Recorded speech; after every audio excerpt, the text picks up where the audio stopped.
Benefits of the Toastmaster Cult, Thomas Adler. Toastmasters is a 21st century version of the Freemasons.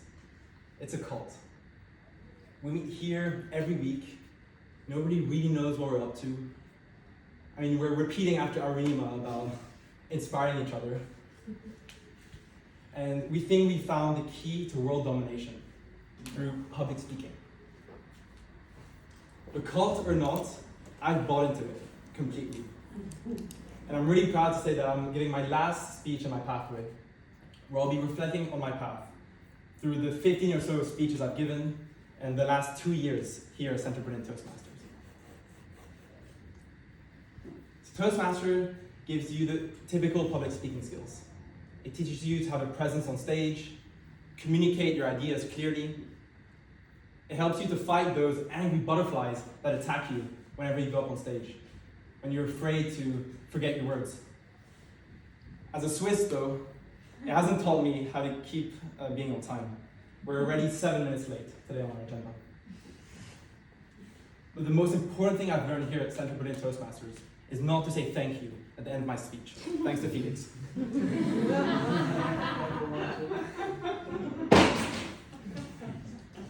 But this is expected from an organization that prides itself in teaching communication.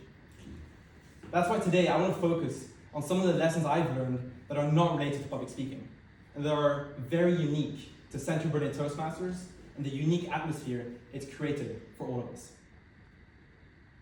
The first is the power of diversity. In this room, we've got more or less 10 to 15 different nationalities. Yes, Berlin is cosmopolitan, but here we're on another level. There's an incredible diversity of professions, faiths, mindsets, nationalities, and even pathways. And it's enabled us and me to learn so much from all these different aspects of life. I've learned from Carlo that Italians are flirty well over in their 50s. I've learned from our in-house sex expert, Julian. And I've learned from Johnny about neutrality, even as a Swiss. He's a board member of 2 different Toastmaster clubs that are rivals, and he's welcome and cherished in both.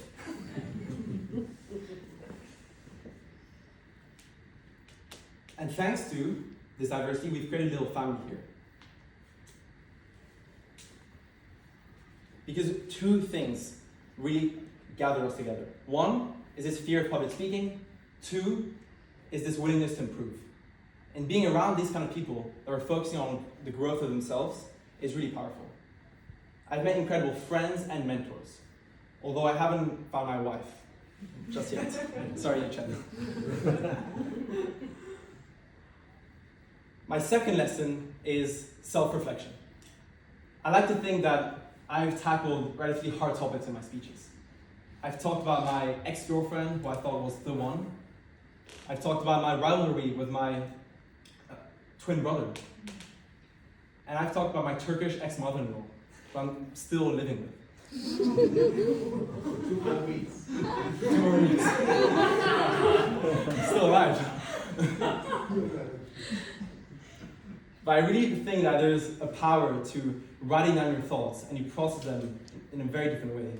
It's enabled me to move on about things and realize things about sadness, fear, love, and happiness. It's even forced me to actually say nice things about my Turkish ex-mother-in-law in my speeches, not to look like a total asshole in front of you guys. My third lesson is authenticity. I really think that in our speeches we should be as authentic, as true to ourselves as possible. And I'm going to quote myself from one of my past speeches, where my parents nearly disinherited me for piercing my ears. And I said in that speech that being your authentic, friendly self is a great way to self-select out the people you want to work for, you want to sell your product to, you want to employ, or you just want to spend time with. And that's when I know I've really made it, when I quote myself.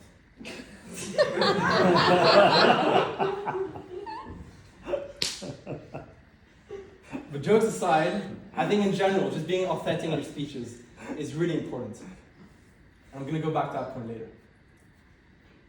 And my fourth point is the power of selling yourself. And this is actually a tip I got from Simon, our past president. 1 week after I gave my first icebreaker speech on my pathway, Simon was giving his last speech, the one I'm giving right now, reflecting on his path.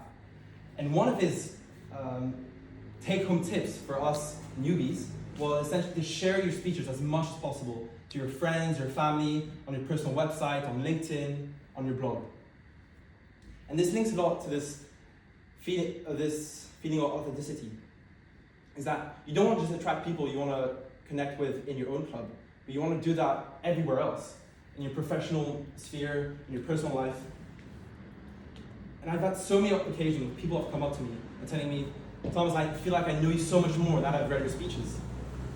And I'll give you a really real example. This summer, I was away the whole of July because I was at a summer school organized by Stephen Wolfram. He's a famous physicist who was a student of Richard Feynman. And the admissions lady actually told me that the defining factor of my application was her reading my Toastmaster speeches. Because she could really tell who I was and how much I was a culture fit for the program. So now I want to leave you with my own lasting tip. And it's the tip I mentioned before, is authenticity. Be as true to yourself as possible, be honest with your emotions, and write down your speeches, and communicate that to everybody in this room. This is one of the reasons why I love this club so much, is because you can open your heart and people will welcome you. And so to everybody who's just starting a pathway, who is maybe just in the middle of it, stuck somewhere, I really encourage you to keep going, one speech at a time, one evaluation at a time.